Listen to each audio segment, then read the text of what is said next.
Hey y'all, it's Sarah and welcome back to my YouTube channel. So today's video is going to be my desert island books. This was actually the first video recommendation that I had. It came from some friends over on Instagram and it's just taken me 6 months to get around to it. But I'm really excited to do it. Desert island books to me are things that are my favorite that I would want to read over and over again, and you guys know that I am a fan of series, so I think only one of these is actually a standalone and the rest are series. So I'm going to cheat and say 10 book/series that I would bring with me to a desert island. I would also consider this like books I would buy if I had to start over. I saw someone do that with a makeup video recently and I thought that was a cool idea. So like I said, today is 10 desert island books or series. These are my favorites. Here we go. Okay, I lied. So I have 2 standalones. I'm going to start with those. I've scooted over a little bit so I can hold the book here and you can actually see it, because in my last couple of videos I've been holding the book and no one can see it. So the first book I'm going to start with is my favorite book of all time, and that is The Great Gatsby. I received this finished copy from Penguin. This was the first book that they ever or anyone ever gifted to me, which I thought was really cool, and that it was my favorite book. This is a special edition cover. If you look on the inside, it has the green light. And then on the back, I had a spilled glass of champagne with the 2 G's for Great Gatsby. And yeah, it's just really pretty and cool. So I would definitely get this book, considering it is my favorite. It is less than 200 pages. It's a classic. It's the only classic that I like. I hate saying that, but it's really the only classic that I like. I would get this because I read it once a year. I reread it every year. I really, really like it. It's such an interesting story to me. It's kind of one of those where, like, I don't think this is a spoiler because this book's been around for like 80 years or something. It's like one of those stories where like nobody wins, which I know a lot of people hate stories like that. Or when it's like a really tragic ending for like the main character or something like that, and you're like, oh, well, the main character always has whatever. I kind of am intrigued by the fact that no one wins in the story. So this is a really good one. Obviously, a lot of people think that, but this is the first one that I would get. Next up is Deception Point. I talked about this one, I think in my last, well, yeah, I talked about all of these in my last video because it was a bookshelf tour. Sarah, where's your brain? Deception Point is about NASA finding a meteorite under the ice sheet in the Arctic, and sort of like this big controversy that happens from that. As a scientist, I find this really interesting. I've read this probably 15 times, which is kind of crazy to think about, but I read it when it first came out, all the way up until like I read it at the beach last year. So this is definitely a good one. I love rereading it over and over again. It's long enough that I don't remember every detail, so every time I read it I'm like, oh yeah, that's what happened, you know, so it still has that charm to me. Okay, so now we're gonna move on to our series, which you guys know is like where I reside. It's kind of funny to me that my 2 favorite books are standalones, but other than those 2, like, not a lot of standalones do it for me. So yeah, let's move on to our series. So for each of these series, I just grabbed the first book in the series. I have 2 exceptions and I'll explain those to you why, but first one is going to be Divergent. This is the 10th anniversary edition cover with a really pretty spine. This story is just so classic to me, you know, classic YA dystopian. I watch the movies even if I don't like them. Well, I like the first 2. The last movie is, I think even the people in it would tell you it's bad.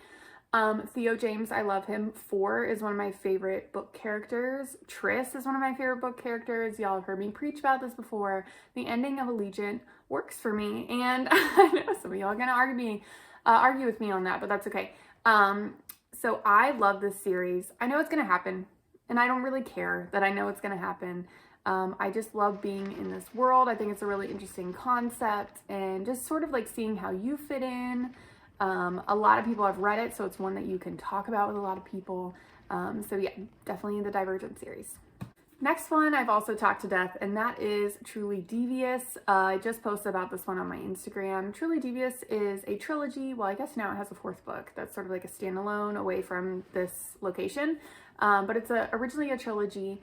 about a girl who attends a private boarding school in Vermont, and it's very like fall atmospheric vibes. It's a murder mystery. There's a dual timeline of an earlier murder mystery, so it's very cozy to me, and I really love reading this because I love the characters. I think they're really interesting, and it's just like fun to be at this boarding school. I know that sounds weird for a murder mystery, but like the atmosphere is still really cool. So definitely Truly Devious. I've read this 4 times. All right, next one up is going to be this one right here, and that is Nevermore. Nevermore, I also just recently posted about. This is a middle grade series. It's just so heartwarming. It has those little magical elements that remind you of being a kid, of reading books as a child when you're first reading about magic, if you were a magical reader, ew. You loved reading about magic like me. So Nevermore is super, super cute. They're actually pretty long for middle grades, so they're around 500 pages, I believe. Yeah, and I just think they're really fun and really whimsical. I mean, there's like flying with umbrellas on the cover and like magical cats. So it's super cute. The 4th one comes out this year, which I'm really excited for, but I would definitely have this series because it's like, feels like home, and it's a little more relaxing than some of the YA and adult titles that I have on this list. All right, after that I have A Court of Thorns and Roses. However, I was just thinking about this. If I was taking the ACOTAR series as like my desert island book, I'd probably just skip this one.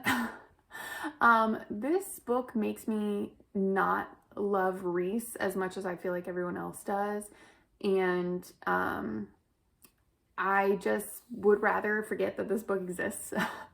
I feel like a lot of people that love ACOTAR feel the same way. So I just wouldn't bring this one. I just start with A Court of Mist and Fury, and I would enjoy it, and I would just read the rest of the series. So the ACOTAR series is one that I really, really love, really care about, and I would just want to have it with me because there are certain characters in it that I really love and have a place in my heart. Next up would be this one, which is the Inheritance Games. I would bring this series with me. The 3rd one comes out this August, maybe? But I'm really excited for this one. I love this series. It's got 2 out so far, this one and then the Hawthorne Legacy. Super, super good. The reason that I love this book, and the reason why I actually like a lot of these books I have in front of me, is because of the writing style, and that is that it is fast-paced. Something is happening every chapter. It's written really blunt and straightforward and just telling you what's happening. I personally like that. I know some people don't. I'm not big on like floral prose. I don't need that in my writing. I know a lot of people need that to feel like they're not just like reading a script. But this one is really fast paced and always going and going and going. So I really, really like this one. It's one of those that has so many twists that if I were to reread it, I'd probably forget that what was even happening. So definitely would bring this one along with me too. Next one up is my favorite series of all time. That is Scythe. Y'all know I love this one so, so much. It is probably one that I would have as my Desert Island series because it's like crazy. The concept in itself is wild. Scythe is like a world where we've removed all causes, like natural causes of death, but we can't overpopulate the earth. So there are scythes who are responsible for sort of culling the herd, if you will. I know that sounds really blunt, but like that's how they put it. So that we don't overpopulate the earth. And that's a frightening concept to think of. It's like, what would you do if you fixed all the problems? Like if the world was perfect? And yeah, this one is wild. The 2nd one is really good. The 3rd one, I know not everybody loves, but I think it's really interesting. I think the author did a really good job, like creating something really expansive. And also the last book is like 800 pages. So this would, you know, keep me for a lot of reading time. So definitely would bring Scythe. Second to last one is a classic favorite of mine, and that is the Uglies series by Scott Westerfeld. I absolutely love these. I know these were part of a lot of people's like childhood or teen years growing up, and I know they were for me. They've gone through like 4 different covers. The newest covers are beautiful. I absolutely love them. And the spinoff series for this is really good too, you know, to continue that world. I'm probably going to do a reread of all of these soon. There's 4 in the Uglies series. One is sort of a standalone-ish. And then there will be a fourth in the spinoff series coming in April, actually. So this is a good one because it would remind me of like childhood and just remind me of growing up and you know, like happy times, I suppose.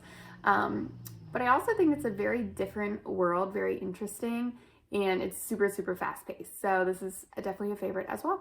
And then the last ones that I would bring, I'm showing you the second one, which is House of Sky and Breath. My first one, when I sit it like this, y'all saw it on the shelf, it looks fine. When it's like this, the dog has eaten like this whole front part of the cover. So I'm showing you this one. House of, what is it? Earth and Blood. Yes, was my favorite book of 2021. I read it on New Year's Eve. It just slipped into my favorites. I read this one in February. I really liked it. If you've read it, you know, you know. This was not my favorite book, but the series, like, it's huge. It's, what, 800 some pages. And I don't know. I think it's a really great series. I'm really interested in seeing, like, where it goes. And I love having so much reading material. You know, it's not like with standalones or, you know, like I enjoy reading historical fiction or I enjoy reading a thriller every once in a while, but it's like you meet the characters for 5 minutes and then like bye, you know, 300 pages and you're like, well, 300 pages of this book is like basically just the prologue. So I have always loved series and I've always loved big chunky books because I feel like I'm actually like getting to know the characters. There's only so much you can know about a character no matter how well you write them in a short amount of time. So I love the expanded world of these right here. All right, y'all, so those are my 10 books/series. That would be my desert island books or books that I would start with or get if I had to start over. I hope you enjoyed watching this video. For those of y'all that are new to my channel, hopefully this was a good one to see like some of my favorites, you know, my top recommendations and get to know a little bit more about me. If you haven't already, please click the subscribe button. I would love to reach 100 subscribers here on YouTube. I had so much fun filming this video and being able to talk about my top favorites. So again, please subscribe, give this video a like.